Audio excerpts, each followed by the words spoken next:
வணக்கம் மக்களே, இதா ஃபார்ம் இந்தியா சேனல்லேருந்து இன்றைய மார்க்கெட்டில் வந்து பூ செல்லிங் எப்படி பண்ணுறாங்க, அது எப்படி ஏன் இப்படி பாக்கெட்டாக வந்து போயிட்டுருக்கு, அது யாரோட பூ, நம்ம பூ எப்படி, அவங்க பூ எப்படி செல் பண்ணுறாங்க, இது எல்லாமே டீட்டெயில்ஸாக நான் வந்து உங்களுக்கு இந்த இந்த வீடியோ முடிஞ்சதுக்கப்புறம் நான் எக்ஸ்பிளைன் பண்ணுறேன்.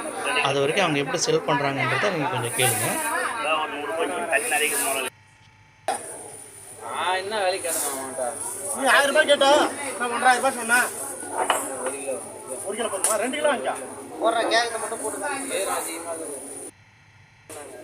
ஏய் 2300 நான் போறேன் 2300 ஐல தான் எவ்வளவு கேக்கு சொன்னாங்க நான் கேட்கல டாங்க 130 நாயமா வேலை இருக்குடா 130 அதான் சொல்றேன் நான் 120 ரூபாய் எதுக்கு ஏன் 120 ரூபாய் கேரட் நான் போட மாட்டேன்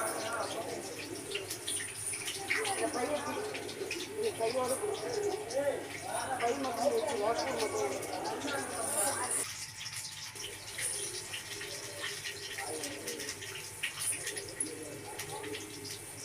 ஒன்றரை கிலோ வைக்கணுமா?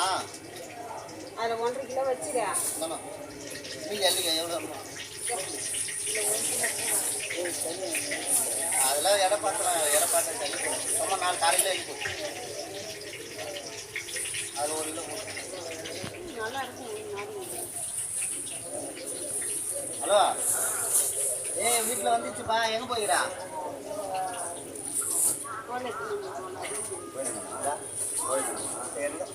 ஹலோ 1 கிலோ காசு சரி இப்படி எங்கிற இருக்கா? சரி நின்றுக்க அப்படியே.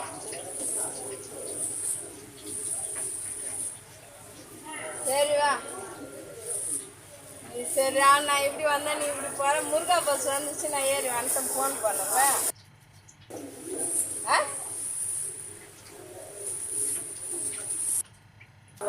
பயம் எதுவும் இல்லையா? 130 ரூபா அல்ல 2 ஒன்று தான். அரை கிலோ போடுங்க. அரை கிலோ போடுங்க.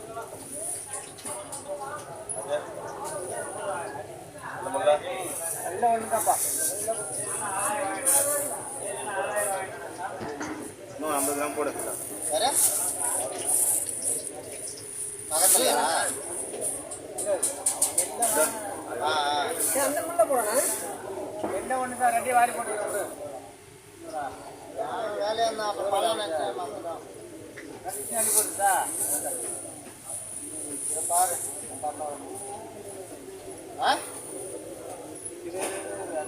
என்ன சொல்கிறான்?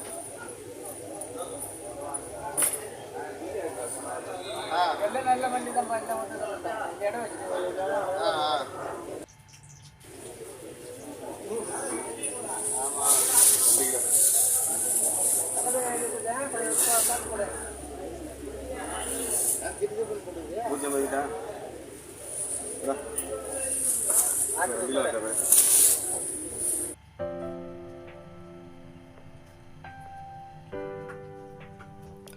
வணக்கம் மக்களே, நான் வந்து இப்போ இந்த வீடியோ இப்போ போச்சு பாருங்கள். இப்போ இதுதாங்க வந்து நம்ம வந்து பூ மார்க்கெட்டு, திருவண்ணாமலை மார்க்கெட்டு தாங்க இது வரைக்கும் நாங்கள் அப்சர்வ் பண்ணியிருக்கேன்.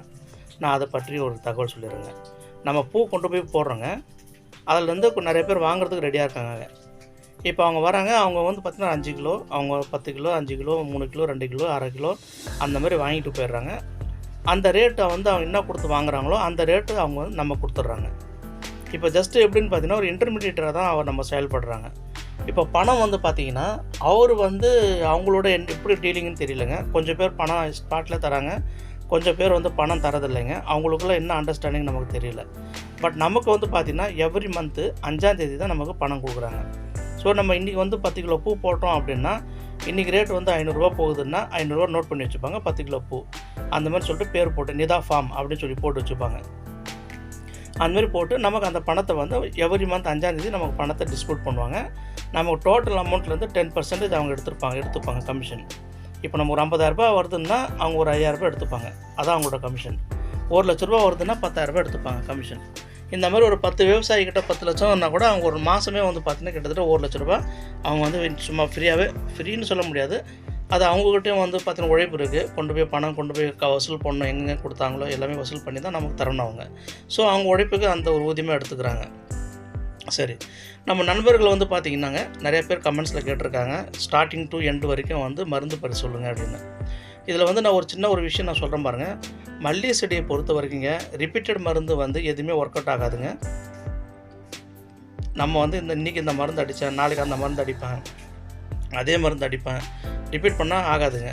அதனால் நான் வந்து என்னோடய பழைய வீடியோக்கள் கூட நிறையா முறை சொல்லியிருக்கேன். நம்ம ஒரு செடி நடுறதுலேருந்து எண்டு வரைக்கும் நம்ம என்ன பண்ணணுன்றதை நான் இப்போ சுருக்கமாக சொல்கிறேன் பாருங்கள். நேரம் நிறைய பேர் கேட்டவங்களுக்கு போர் அடிக்கும், அதனால் சுருக்கமாக சொல்கிறேன். நம்ம வந்து ஒரு செடி ஒரு குழிக்கு வந்து 5 செடிங்க. இது வந்து பார்த்திங்கன்னாங்க இது ராமேஸ்வரத்துலேருந்து தான் இந்த நாற்று வந்து நமக்கு வந்து கிடைக்கும். நல்ல ஒரு பார்ட்டிக்கிட்ட நம்ம நாற்று வாங்கினா நல்ல செடியாக கிடைக்குங்க. நம்ம கொஞ்சம் நம்ம கவனக்குறைவாக இருந்தோம்னா வீணாக போன செடியும் கொடுத்துருவாங்க. அது மட்டும் ரொம்ப கவனமாக இருக்கணுங்க. நாங்கள் வந்து நிறைய பேருக்கு வந்து செடி வாங்கி கொடுக்குறோங்க. எங்களுக்கு வந்து எந்த ஒரு பெனிஃபிட் கிடையாது. பட் நம்ம வந்து ரெகுலராக நம்ம எங்கள் பேர் சொல்லி நாங்கள் வாங்கினோம்னா நல்ல தரமான செடி கொடுப்பாங்க. அதனால தாங்க இது ஒன்று. ரெண்டாவது வந்து பார்த்திங்கன்னா ஒரு குழிக்கு வந்துங்க 5 செடி வைக்கணும். ஒரு குழிக்கு இன்னொரு குழிக்கும் நம்ம பார்த்தோம்னா 4 அடி இடைவெளி இருக்கணுங்க. அதுக்கு அடுத்தது வந்து பார்த்திங்கன்னாங்க 3 செடியும் வைக்கிறாங்க, 4 செடியும் வைக்கிறாங்க, 5 செடியும் வைக்கிறாங்க. என்னுடைய பர்சனல் அட்வைஸ் வந்து பார்த்திங்கன்னா 5 செடி பெஸ்ட்டாக இருக்குதுங்க. இதெல்லாம் பார்த்திங்கன்னா 9 மாதம் செடிங்க. இதெல்லாம் 5 செடி வச்சுதுங்க. இது ஒரு குழிக்கு 5 செடி வச்சுதுங்க ஒன்று. ரெண்டாவது வந்து பார்த்திங்கன்னா 10 நாள் வரைக்கும் நம்ம வந்து எந்த அடி உரம் போடாமல் நம்ம வந்து அந்த செடியை வந்து நட்டு பாதுகாக்கணும். அது நம்ம குறிப்பாக அதில் இன்னும் முக்கியமான பார்க்கணுன்னா ஒரு செடி வந்து நம்ம ஒரு வேர் வந்து நீளமாக இருக்குங்க. கிட்டத்தட்ட ஒரு 1.5 அடி 1 அடிக்கு மேலே நீளமாக இருக்கும். அந்த வேர் குழிக்குள்ளே வந்து நம்ம வந்து பாம்பு எப்படி சுற்றிட்டு இருக்கும் பாருங்கள், அந்த மாதிரி சுற்றி அழகாக குழியில் வச்சு அதுக்கப்புறம் செடி மேலே நிற்க வச்சு மண் தள்ளணுங்க. மேல் மண் வந்து அடியில் போகிற மாதிரி பார்த்துக்கணுங்க. ஏன்னா மேல் மண்ணில் அளவுக்கு அதிகமாக நுண்ணூட்ட சத்துக்கள் அதிகமாக இருக்குங்க. இது ஒன்று. ரெண்டாவது பாயிண்ட்டு நல்லா மண் அணைச்சி நல்லா இறுக்கமாக நல்லா கட்டிட்டு நம்ம வந்து இமீடியட்டாக தண்ணி விடுங்க, உயிர் தண்ணி. அதை விட்டதுக்கப்புறம் ஒரு 10 டேஸ் வரைக்கும் நம்ம எந்த அடி உரம் தேவையில்லைங்க. நம்ம தண்ணி விட்டுகிட்டே வந்தால் போதும். ஏன்னு கேட்டிங்கன்னா நம்ம நட்ட அந்த செடிகள் வந்து நம்ம உரம் கொடுத்தோம்னா சம்டைம் உரத்தோட வீரியம் அந்த உரத்தோட வீரியம் அதிகமாகிட்டு செடி கூட இழப்பு ஏற்பட்டுருங்க. சரிங்க. அப்போ நம்ம செடி நட்டால் இழப்பு ஏற்படுமான்னு கேட்டால் கன்ஃபார்மாக ஏற்படுங்க. ஒரு 3000 செடி நடுறோம்னா ஒரு 10-50 செடியாவது நமக்கு வந்து வீணாக போகும். ஏன்னா சில குழிகளில் வந்து செடி 5 செடி நமக்கு வந்து முளைச்சி வராதுங்க. ஆனால் மொத்தமாக போயிடாது. ஒரு குழியில் 5 செடி இருக்குன்னா ஒரு செடி 2 செடி இப்படி மேபி டேமேஜ் ஆகுங்க. பட் நம்ம அதை பற்றி கவலைப்பட தேவையில்லை. காரணம் கேட்டிங்கன்னா நம்ம ஒரு குழியில் நம்ம வைக்கிற செடி 5 செடி தாங்க. பட் ஆனால் அது செடி பெருசாக இப்போ நீங்கள் பாருங்கள், இது 5 செடி யாராவது சொல்லுவாங்களாங்க? இல்லை. ஏன்னா அதுலேருந்து பிரான்ச் அடிக்கும் ஆலமரம் மாதிரி அது வந்து படர்ந்துகிட்டே இருக்குங்க. இது வந்து நம்ம இது சரிங்க. இப்போ நம்ம அப்படியே ரூட் காசாக போயிடலாங்க. நம்ம செடி நட்டு 10 நாள் ஆனதுக்கப்புறங்க நம்ம அடி உரம் வந்து பார்த்திங்கன்னா நம்ம என்ன பண்ணலாம்னா மணிலா புண்ணாக்கு, அதாவது மலாட்டை புண்ணாக்கு. இந்த மலாட்டை புண்ணாக்கு வந்து நம்ம ஒரு 30 சென்ட் இருக்குன்னா 5லேருந்து ஒரு 7 கிலோ வாங்கிட்டு வந்துங்க. நம்ம நல்லா தண்ணி நைட்டு ஃபுல்லாக தண்ணியில் ஊற வச்சு அதனுடைய நல்ல கரைசல் எடுத்துக்கணுங்க. கரைசல் எடுத்து ஃபில்ட்ரு பண்ணிவிட்டுங்க நம்ம என்ன பண்ணலான்னா ஒரு 200 லிட்டர் தண்ணியில் நல்லா கலந்துங்க நம்ம செடிகளுக்கு பக்கத்தில் ஒரு 1/2 ஜக்கு 1 ஜக்குன்னு சொல்லிட்டு கொண்டு போய் ஊற்றணுங்க. இது வந்து ட்ரின்ச்சிங் சொல்லுவாங்க. நான் செடிக்கு பக்கத்தில் ஊற்றணுங்க. அப்போ தான் வேர் வந்து ஈஸியாக வந்து மண்ணில் பிடிச்சிக்கும் ஒன்று. ரெண்டாவது வந்து பார்த்திங்கன்னா NPK நைட்ரஜன் அந்த 19 அது வாங்கிட்டு வந்துங்க. நம்ம ஒரு 5 கிலோ 10 கிலோ வாங்கிட்டு வந்துங்க. ஒரு 16 லிட்டர் டேங்க் கெப்பாசிட்டி இருக்குன்னா அதில் வாங்கிட்டு வந்து ஒரு 50 ml கொண்டு வந்து நம்ம அதுவும் நல்லா தண்ணியில் கரைச்சி, இது வாட்டர் சோலபிள் தாங்க. அது நல்லா தண்ணியில் கரைச்சி நம்ம மேலேயும் அடிக்கலாம், செடிக்கு மேலேயும் அடிக்கலாம், செடிக்கு கீழும் கொடுக்கலாங்க. இது வந்து ஸ்டார்டிங் ஸ்டேஜ். அதுக்கப்புறம் வந்து செடி ஒரு 3 மாதம் ஆனதுக்கப்புறம் இலை எல்லாம் உதிர்ந்து மறுபடியும் இலை புதுசாக துளுரும் போது இது நம்ம வந்து ஒரு 10 டேஸ் கொடுக்க நம்ம இப்படி பண்ணிகிட்டே இருக்கணுங்க 1 மாதம் வரைக்கும். அதுக்கு அடுத்த மாதம் வந்து பார்த்திங்கன்னா NPK 19 20 குரோமர் கம்பெனி இல்லைனா மகாதன் கம்பெனி, இந்த கம்பெனியில் உள்ள உரங்கள். அதுக்கப்புறம் DAP யூரியா ஃபேக்டாம்பஸ், இது எல்லா உரமும் வாங்கி கலந்து ஒரு கால் கைப்பிடி அளவுக்கு செடிக்கு பக்கத்தில் போட்டு மண் அணைக்கிறாங்க. செடி நல்லா குரோத் ஆகுங்க. அது ஆனதுக்கப்புறங்க மேலே வந்து பார்த்திங்கன்னா நம்ம பூச்சி தாக்குதல் அதிகமாக இருக்கும். இளமுடுக்கு, இலப்பேனு இது மாதிரி நிறைய பூச்சிகள் தாக்குதல் அதிகமாக இருக்குங்க. அதில் பெஸ்ட் மெடிசன் வந்து பார்த்திங்கன்னா அளவுக்கு அதிகமாக நம்மளால் பூச்சி கண்ட்ரோல் பண்ண முடியலன்னா கிரேசியா வாங்குங்க. ரொம்ப சிறப்பான மருந்து வாங்கி நீங்கள் மேலே ஸ்ப்ரே பண்ணுங்கள். அது பூச்சி கண்ட்ரோலில் வந்துடும். அப்படி நம்ம இன்னும் கொஞ்சம் கம்மியான விலையில் போனோம்னா நம்ம வந்து பார்த்திங்கன்னா தைமோத்தேசியம் வாங்கிக்கலாங்க, மோனோக்ரோட்டோபாஸ். இது 2 மருந்தும் வாங்கி மிக்ஸ் பண்ணி அடிக்கலாங்க.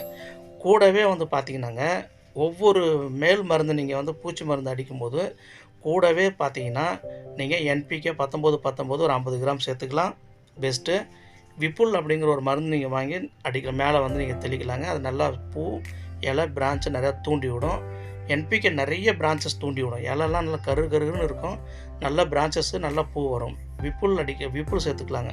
அதாவது இந்த வாரம் நீங்கள் விப்புல் சேர்க்குறீங்க பூச்சி மருந்தோடன்னு வச்சிங்களேன், அடுத்த வாரம் வந்து நீங்கள் டபுள் ஒரு மருந்து இருக்குது அதை சேர்த்துக்கலாம்.